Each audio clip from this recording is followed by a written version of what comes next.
আমার নবী তো সেই নবী আল্লাহ যাকে বলছে ইয়া আইয়ুহাল মুজাম্মিল কুমিল লাইলা ইল্লা কালিলা। আমার নবী তো সেই নবী যাকে আল্লাহ বলছে ইয়া আইয়ুহাল মুদ্দাসসির কুম ফাআনযির ওয়া রাব্বাকা ফাকাব্বির।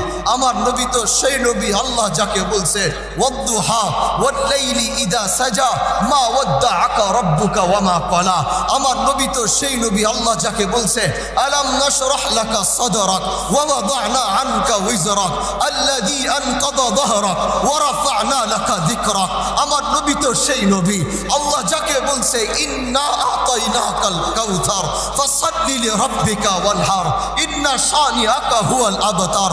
আমার নবী তো সেই নবী আল্লাহ যাকে বলছে মুহাম্মাদুর রাসূলুল্লাহ ওয়াল্লাযীনা মাআহু আশিদ্দাউ আলাল কুফফার রুহামাউ বাইনাহুম তারাহুম রুকআন সুজদা ইয়াবতাগুনা ফাদলাম মিনাল্লাহি ওয়া রিদওয়ানা। আরে আমার নবী তো সেই নবী আল্লাহ যাকে সবচেয়ে বেশি ভালোবাসছেন, আল্লাহ যার স্বীকৃতি দিয়েছেন, যিনি একদিনের ভালোবাসার নবী নয়, যিনি এক সেকেন্ডের ভালোবাসার নবী নয়, যিনি এক বছরের ভালোবাসার নবী নয়, যিনি 12 বছর ভালোবাসার নবী নয়। বলে কেমন তাহলে? বলে আমার নবী তো সেই নবী আমার জন্ম থেকে শুরু করে আমার মৃত্যুর শেষ নিঃশ্বাস পর্যন্ত আমার নবীকে ভালোবাসবো, এইটাই হচ্ছে সেই নবী। আর সেই নবীর নামই হচ্ছে মুহাম্মদুর রাসূলুল্লাহ সাল্লাল্লাহু আলাইহি ওয়াসাল্লাম।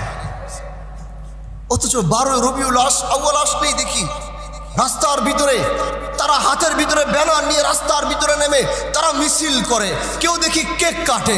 অথচ তুমি এইটা জানো না, তুমি যদি 12 রবিউলের দিকে তাকাও তাহলে এই মাস ওই দিন একই দিনে যেই নবীর আগমন ঘটেছিল। অনেক ইখতিলাফ আছে, কেউ 8 রবিউল আউয়াল, কেউ 12 রবিউল আউয়াল, কিন্তু নবীর ওয়াফাত তো সেই একই মাসে, রফির ওয়াফাত তো সেই একই মাসে। তাহলে তুমি কিভাবে একদিকে কেক কাটো আরেকদিকে মিছিল করো? আরে ভালোবাসা তো এটাকে বলে না। নবীর ভালোবাসার মানে রাস্তার ভিতরে সবুজ ব্যানার দিয়ে আর মাথার ভিতরে সবুজ পাগড়ি দিয়ে আর হাতের ভিতরে সবুজ ব্যানার নিয়ে নিশানা লাগিয়ে রাস্তা থেকে গিয়ে গিয়ে নবী মুহাম্মদের ভালোবাসা এটা পরিচয় না। বলে নবীর ভালোবাসা তাহলে কোনটা? আরে নবীর ভালোবাসা কোনটা এটাই তো বলতে গেলে বলে নকশে কদম নবী কে হে জন্নত কে রাস্তে, নকশে কদম নবী কে হে জন্নত কে রাস্তে, আল্লাহ সে মিলাতে হে সুন্নত কে রাস্তে। আরে নবীর ভালোবাসা তো ওইটা যদি তুমি নবীর আদর্শকে ধারণ করতে পারো, নবীর ভালোবাসা তো ওইটা যদি তুমি নবীকে নিজের রোল মডেল বানাইতে পারো। আরে নবীর ভালোবাসা তো ওইটা যদি তুমি নবীর প্রতিটা সুন্নতকে জিন্দা করতে পারো। ভালোবাসা কি জিনিস আগে বুঝতে হবে। ভালোবাসা অনেক রকম আছে, কিন্তু তুমি আল্লাহর থেকে নবীকে বেশি ভালোবাসতে পারো নাই। जिन्हें आसमान बनाने वाला, जिसने जमीन भी बनाया, जिसने जन्नत भी बनाया, जिसने कुल कायनात बनाया, वो जितना प्यार उनके महबूब को करते हैं, अरे वो एक सामान्य तुम्हार और आमार ভিতরে থাকে নাই, নাই হবে না।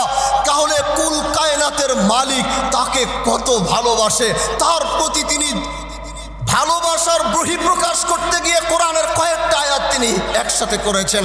যদি আমরা দেখি এক আয়াতে আল্লাহ বলে ইন্নাল্লাহা ওয়া মালাইকাতাহু ইউসাল্লুনা আলান নবী। আরে তুমি চিন্তা করে দেখো, যিনি তোমাকে বানাইছেন, যিনি তোমার পূর্বপুরুষদেরকে বানাইছেন, যিনি তোমার বংশধরদেরকে বানিয়েছেন, যিনি আল্লাহ আসমান আর জমিন বানিয়েছেন, তিনি কি বলে আগে একটা বার শুনো।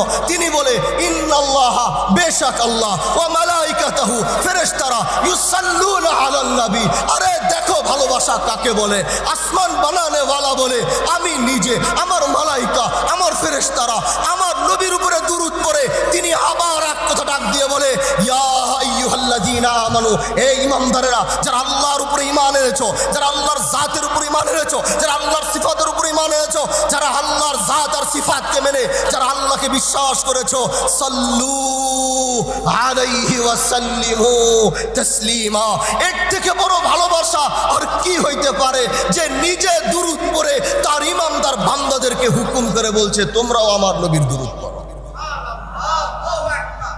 ভালোবাসা কাকে জিনিস ভালোবাসা কি জিনিস, আল্লাহর ভালোবাসার নমুনা তুমি সিরাতে মুস্তাফা খুলো, ইদ্রিস কান্দলবী রহমাতুল্লাহ আলাইহের সিরাতে মুস্তাফার কিতাব সামনে আনো, কখনো পড়বা দেখবা মুচকি হাসি আসে, আবার কখনো পড়তে যাবা দেখবা চোখ দিয়ে অঢলে পানি পড়ে। ভালোবাসা কি জিনিস এটা তো আল্লাহ নিজে প্রমাণ করেছে তার নবীর প্রতি। ওই যে মনে নাই তায়েফের ময়দানে, তায়েফের ওই কঠিন ময়দানে যেদিন নবীর মাথার দিকে ঝরতে ঝরতে ঝর্ণার মতো সেই রক্তগুলো যখন নবীর পাও পর্যন্ত এসেছে, চামড়ার মোজা পরেছিল মুহাম্মদুর রাসূলুল্লাহ, আর এই চামড়ার মোজার ভিতরে, চামড়ার জুতার ভিতরে নিজের শরীরের রক্ত যখন চামড়ার জুতার ভিতরে এসে লাগে, শুকায়া যাওয়ার কারণে নবীর পা থেকে চামড়ার জুতাটা খোলা যাচ্ছিল না। ওই দিন আল্লাহ এত ব্যথায় ব্যথিত হয়েছিলেন, এজন্য জাবালের সব ফেরেশতাদের সরদারকে পাঠিয়ে বলেছিল, যাও গিয়ে দেখো আজ তায়েফের মাটি রক্তাক্ত, গিয়ে দেখো আজ তায়েফের মাটির কি অবস্থা, যেখানে রহমাতুল লিল আলামিন পড়ে আছে, যাও তাকে গিয়ে জিজ্ঞাসা করো আজ তার উপরে যে অত্যাচার হয়েছে, আজ যে জুলুম তার উপরে হয়েছে, উনি কি চায়। উনি যদি বলে যে হ্যাঁ এই জুলুমের বিচার তিনি চায়, তাহলে তাকে শুনিয়ে দিও আল্লাহ এই তায়েফের অস্তিত্ব রাখবে না, এই তায়েফ নামক শহর এই পৃথিবীর মানচিত্রের ভিতরে থাকবে না, এই তায়েফ চূর্ণ বিচূর্ণ হয়ে যাবে। জাবালের ফেরেশতারা সরদারে কায়নাতের কাছে এসে যখন এই বাক্যটি উচ্চারণ করেছিল, এর থেকে বড় রোল মডেল আর কি হতে পারে, এর থেকে বড় আদর্শ পৃথিবীতে আর কে হতে পারে। তোমার আদর্শ, তোমার রোল মডেল বানিয়েছো তুমি ওই নায়ককে, তোমার রোল মডেল বানিয়েছো তুমি ওই নাট্যমঞ্চের নর্তকীকে, কিন্তু আমাদের এত বড় রোল মডেল থাকার পরেও সমাজ ব্যবস্থা ভেঙে যাওয়ার একটাই কারণ, নবী মুহাম্মদুর রাসূলুল্লাহ সেই রোল মডেলকে বাদ দিয়ে আমরা যখন দুনিয়ার মানুষকে আমাদের রোল মডেল বানিয়েছি, সেদিন থেকে আমাদের সমাজ ব্যবস্থা ভেঙে গিয়েছে, সেদিন থেকে আমাদের তরুণরা রাস্তা হারিয়ে ফেলেছে, সেদিন থেকে সমাজ থেকে সব অন্যায় অবিচার দিয়ে পুরো সমাজ একাকার হয়ে গিয়েছে। ওই দিন নবীর আদর্শ দেখো, নবী চাইলে জবান থেকে বের হতে দেরি, তায়েফের পাহাড়গুলো ঝরে পড়তে দেরি হয় না, নবীর জবান থেকে বের হতে দেরি, অথচ গোটা তায়েফ চূর্ণ বিচূর্ণ হতে দেরি হয় না। ওই দিন আমার নবী কি বলেছিল সেটাই সিরাতে মুস্তাফা আমাদেরকে বলিয়েছে। আল্লাহর নবী তাদেরকে ডাক দিয়ে বলছে, আমি তো ওই নবী, আমি তো তার ওই মাহবুব, আমি তো তার ওই মুহাম্মদ, তার ওই আহমদ, তার তাহা, তার সেই ইয়াসিন, আমি তো ওই নবী যাকে আল্লাহ রহমাতুল লিল আলামিন বলেছে। আমি জানি যদি আমি বলবো আল্লাহ গোটা তায়েফ নগরীকে চূর্ণ করে দিবে, বিচূর্ণ করে দিবে, কিন্তু আমি তো ওই নবী না যে নবী তার উম্মতের উপরে বরদোয়া করবে, আমি তো ওই মুহাম্মদ না যে মুহাম্মদ তার উম্মতের উপর বরদোয়া করবে। ওরা আমাকে চিনে নাই, ওরা আমাকে জানে নাই, ওরা আমাকে বুঝে নাই আমি কে, ওরা নিষ্পাপ, ওরা আমাকে না জেনে মারছে, ওরা আমাকে না জেনে রক্তাক্ত করেছে, ওরা আমাকে না জেনে আঘাত করেছে। আল্লাহু আকবার। নবীর এই কথার পরে আল্লাহ সবচেয়ে বড় পুরস্কারে পুরস্কৃত করেছিলেন, যেই পুরস্কার পৃথিবীর কোনো পয়গম্বরকে আল্লাহ করেন নাই। দুনিয়ার জমিন থেকে 7 আসমান ভেদ করে কেউ যদি আল্লাহর সাথে মোলাকাত করে, ওই মোলাকাত শুধু একমাত্র নবী মুহাম্মদুর রাসূলুল্লাহ করেছেন। আপনি কোন নবী? ভালোবাসা কি জিনিস সেটা তো আল্লাহ আমাদেরকে দেখিয়ে দিয়েছেন। তায়েফের সেই সফরের পরে নবী যখন মক্কার মাটিতে ফিরত এসেছিলেন, পৃথিবীর সবচেয়ে বড় পুরস্কারে পুরস্কৃত করেছেন, যেটা আল্লাহ পৃথিবীর কোনো নবীকেও করেন নাই, কিয়ামত পর্যন্ত আর কোনো নবীকেও না। এই পুরস্কারে পুরস্কৃত পৃথিবীর আর কেউ হবে না। এই একমাত্র পুরস্কারের মেডেল পেয়েছিলেন সৈয়দুল মুরসালিন খাতামুন নবিয়িন রহমাতুল লিল আলামিন। বলে সেটা কিভাবে?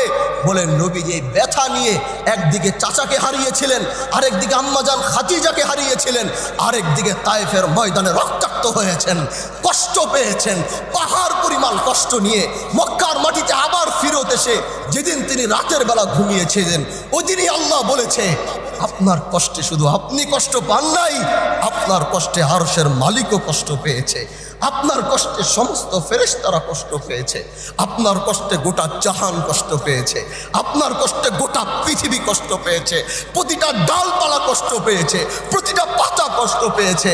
আপনার কষ্ট তো আরশের মালিকের কষ্ট। আমি এই সব কষ্ট দূর করতে চাই। আল্লাহ সেদিন জিব্রাইলকে বলেছিল, ভালোবাসা কাকে বলে এটা শুনে রাখো। তোমার মতো হাতের ভিতরে সবুজ পতাকা লাগিয়ে বারে রবিউল আউয়ালে মিছিল করার নামই ভালোবাসা নয়। আল্লাহর ভালোবাসা দেখো, তার নবীর প্রতি তার কি ভালোবাসা। সেদিন জিব্রাইল এসেছিলেন, নবীকে সালাম দিয়েছিলেন। নবী জিজ্ঞাসা করছে, এত রাতে তুমি এখানে? তখনই জিব্রাইল সেই আয়াতটি তেলাওয়াত করেছিল, সুবহানাল্লাযী আসরা বিআবদিহি লাইলাম মিনাল মাসজিদিল হারাম